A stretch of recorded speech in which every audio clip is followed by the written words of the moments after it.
Hello, this is recording is for Emmanuel Gardens. This is Robert Frew and Angus. Hi, Angus. Okay, so Robert Frew is my husband, and Angus, shh. And yeah, and anyway, I just wanted to explain to y'all that are interested in Emmanuel's Gardens. We'd like to thank you for your support, and I'd like to explain to you why Robert drew on this wall, or let Robert explain to you why he drew on our wall when we first moved here. It will be 4 years this coming February that we moved here, and I want him to explain what I'm showing you on the wall. Okay, Robert, can you point to things and explain? Okay, well, I drew this because I have been other places where people had land and property and set out to do something, but it just seemed to me that there was no long-term vision. There was no destination, so it was kind of a catch-as-catch-can thing. So I thought, as I thought about the vision, I thought, a big vision needs a big canvas. So I put it on the wall here, and this is quite literally the scale. Every inch on the wall here equals 33 feet outside. And so what you see here... Just a minute, I'll be there in a minute. I'm showing them the whole wall. Okay. Okay, and now I'm back over to where we were. Okay, so here's the driveway coming into our property, into Emmanuel's Gardens. And this is about where the reality of the driveway ends, right about here. From here on in, this is all future vision. But I drew this circumnavigating the perimeter of the orchard and going around the back of the pond with a dock that comes across the entire pond to a gazebo, and then back around. One for a place for children when they come to be able to safely ride their bikes and run around, because out on the street is a main highway, so it's not like a subdivision where they could safely ride their bikes on the sidewalk or something like that. There just aren't sidewalks around here. So this gives them a safe place to be able to ride their bikes.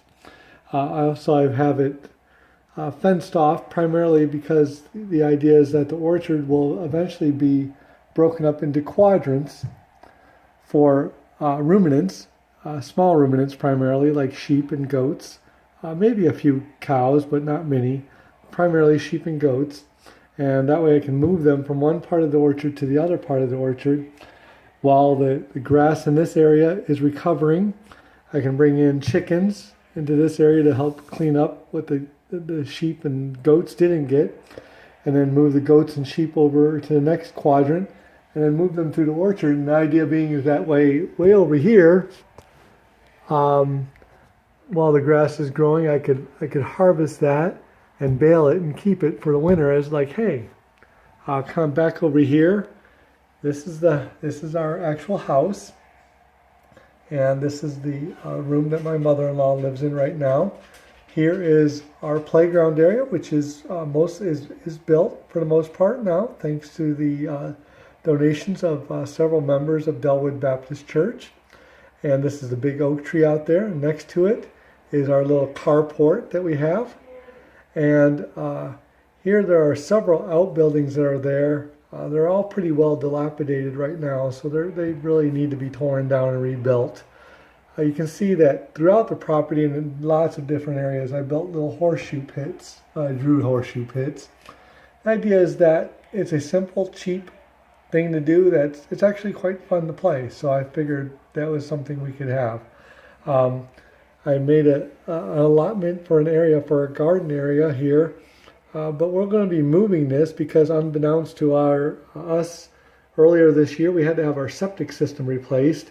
And the septic field basically runs through the middle of this garden area now. So we're going to have that. We're going to have to move that. I'll probably move it closer to the house rather than further away. And then the volleyball pit and some of these other outbuildings here for a work and dress area to clean up things that we harvest, whether they be animals or vegetables. And then smokehouse, kiln, dehydrator for dehydrating wood for both fire and building things. We'll probably just swap those around. And then out in the orchard, the only other really big things to point out are the cabins that are along the areas of the pond. I've got my work notes here, but there's a pond here that's actually our neighbor's pond, but the cabins would have view of it, but not access to it. But the idea here is that you'll see back here by the pond that is ours, there are cabins, and each one has their own little horseshoe pit. The idea being that we could have teams come from the city or wherever, church teams come, stay in the cabins, and they could help work the orchard, as well as get some experience with the ruminants, help build. Our friends, the Woods, that have a place much larger than this in Mexico. That was the first thing they built. They built a bunkhouse for visiting teams to come and work with them.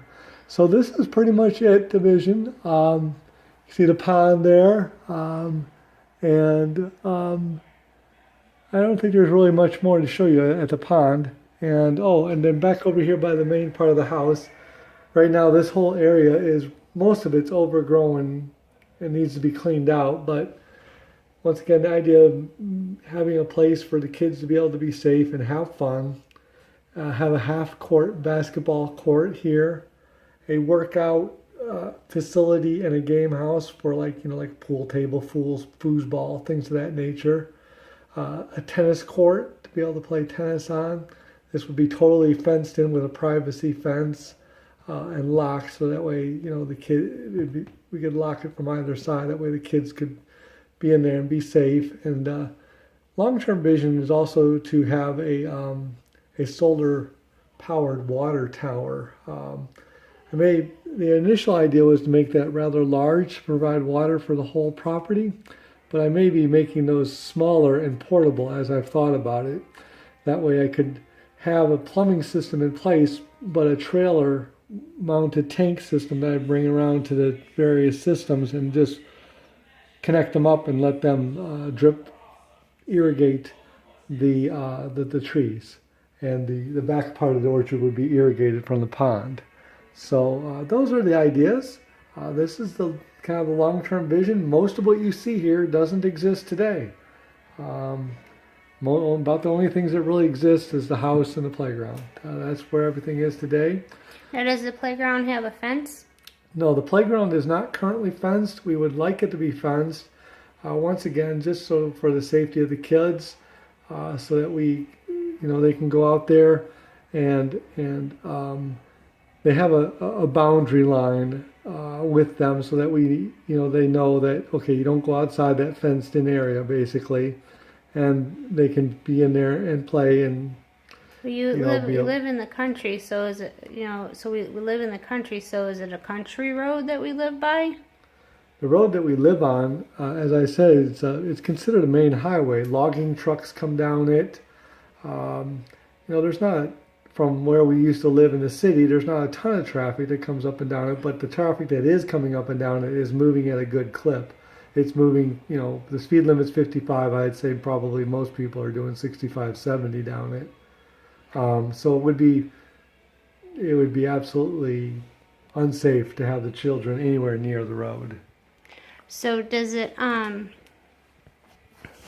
so how's the turf? What is the turf like in the orchard and in the playground area? Well, a lot of the orchard has got kind of a sand base. Like the pathway here, I would like to have part of it black-topped or paved. That way, if kids wanted to ride skateboards or scooters or whatever, they could do so. But the most of it, I think, just the way it is, once it becomes packed and cleared, will be okay.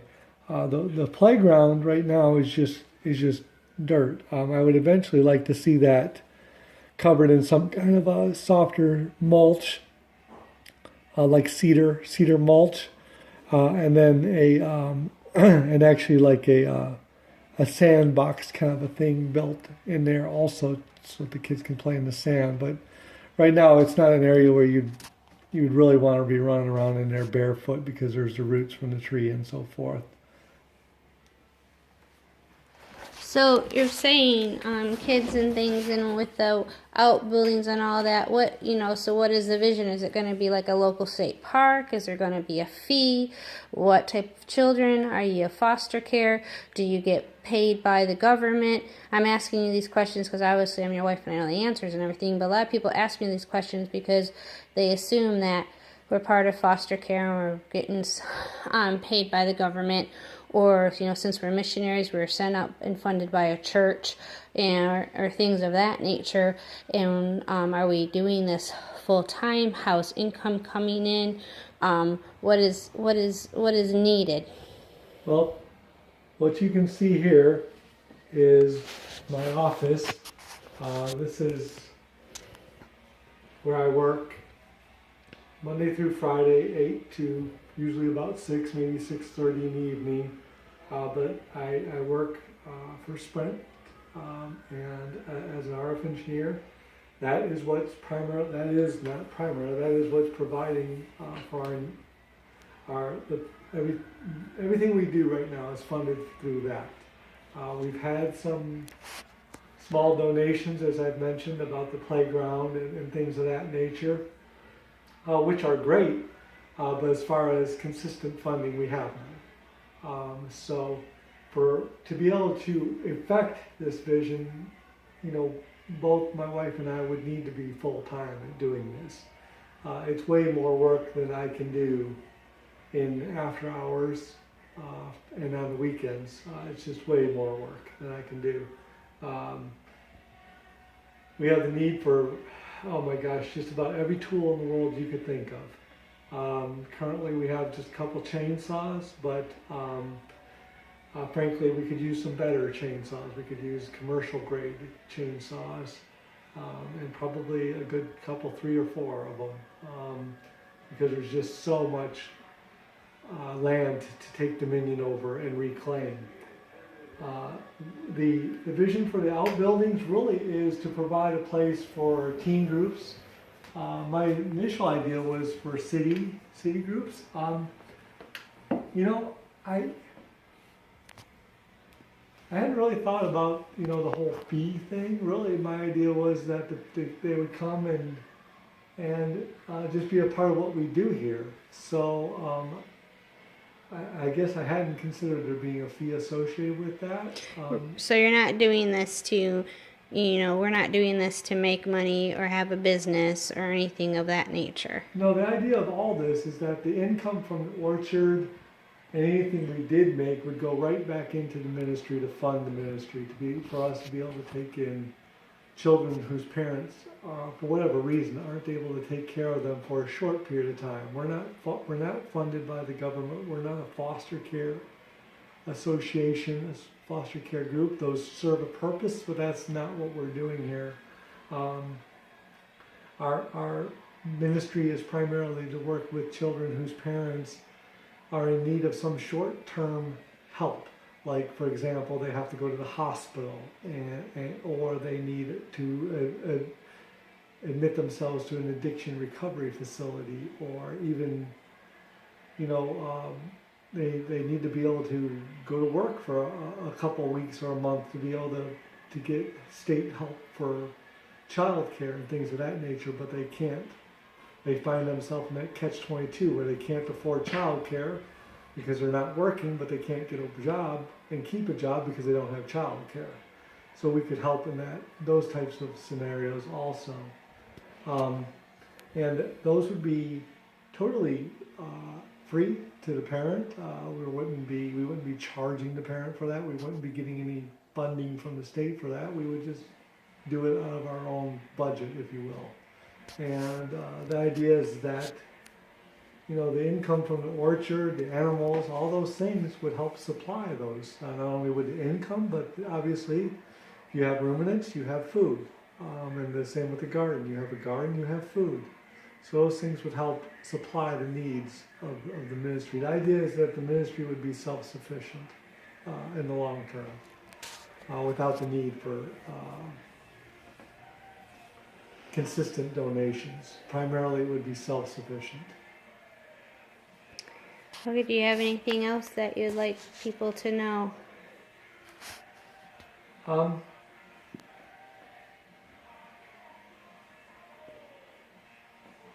that I can think of, no. Sorry. So we're hoping that we will have some sponsors so we are able to let go of the full-time jobs that we are, full-time job for you, part-time job for me, or, that we would be able to, that we free up from that so we can work this vision. That's the only way the vision's going to, in my assertion, the vision's going to come to be reality, is that it's going to take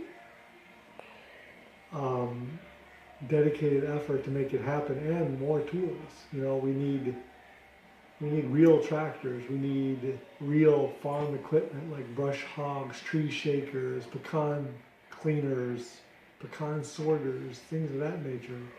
All those things are very expensive tools that, frankly, we extended our budget to come here and to do this vision, but we felt that it was what God wanted us to do, so we stepped out on faith in it.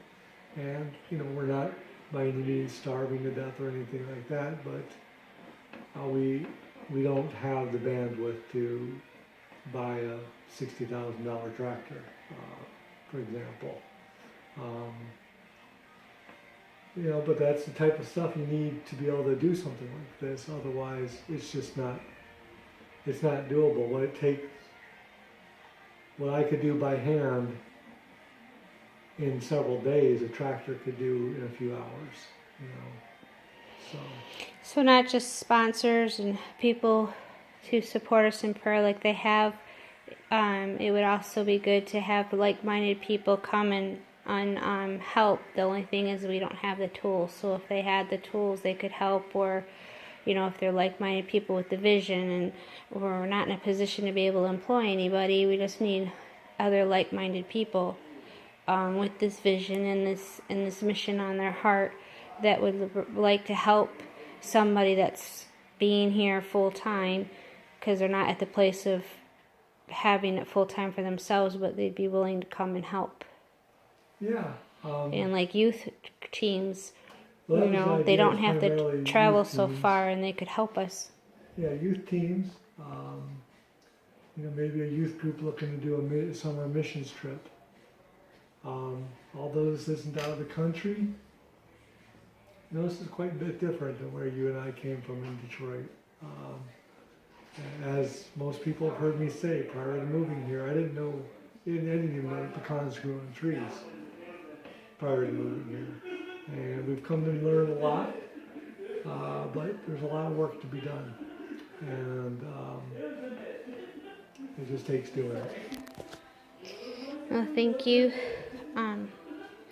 Thank you, everybody, for listening and taking your time. If you know of a sponsor, please get in touch with us. If you or your team wants to come and help, please get in touch with us. Our contact information is here. Feel free to share this. Merry Christmas, Happy New Year, and thank you.